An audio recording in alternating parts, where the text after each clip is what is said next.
দর্শক, এই 2025-এ আমাদের সমাজ ব্যবস্থাতে কত মানুষ অসহায়, এই বিষয়টি যদি আমি আপনাদেরকে সচক্ষে এই বিষয়টি না দেখাই, তাহলে হয়তো আপনারা অনেকে বিশ্বাস করবেন না। আপনারা অনেকেই মনে করেন যে আমাদের সমাজ ব্যবস্থাতে অসহায় মানুষের সংখ্যা কম। আসুন, আমি আপনার দেখাচ্ছি। চলুন তো দেখি। চাচি চাচি দাঁড়ান দাঁড়ান দাঁড়ান, আপনি আপনার বাসা এটা? হ্যাঁ, এখানে আপনি থাকেন? চলুন তো দেখি আপনি কিভাবে থাকেন, আমি দেখবো আপনার বাড়িটা। দর্শক আসুন, আমি আপনাদের দেখাচ্ছি।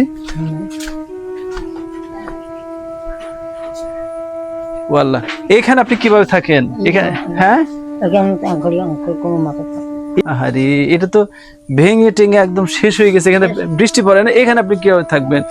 দর্শক, আপনার হয়তো অনেকে বিশ্বাস করবেন না, এই অসহায় মা কিভাবে তিনি বেঁচে আছে। দেখতে পাচ্ছেন একটি ভাঙা ঘরে সে কিভাবে, এতটা অসহায় মানুষ আমাদের সমাজ ব্যবস্থাতে এখনো আছে। আজ আপনার পরিবারে কে কে আছে?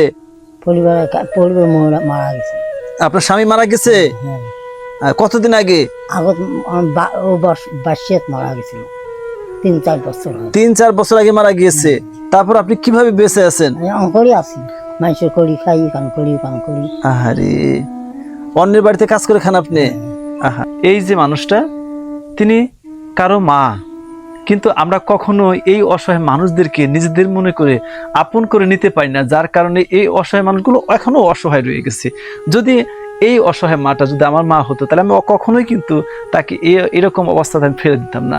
একটু হলো তার পাশে আমি দাঁড়াতাম বা সহযোগিতার হাতটি বাড়িয়ে দিতাম, তার একটি ঘর তৈরি করে দিতাম।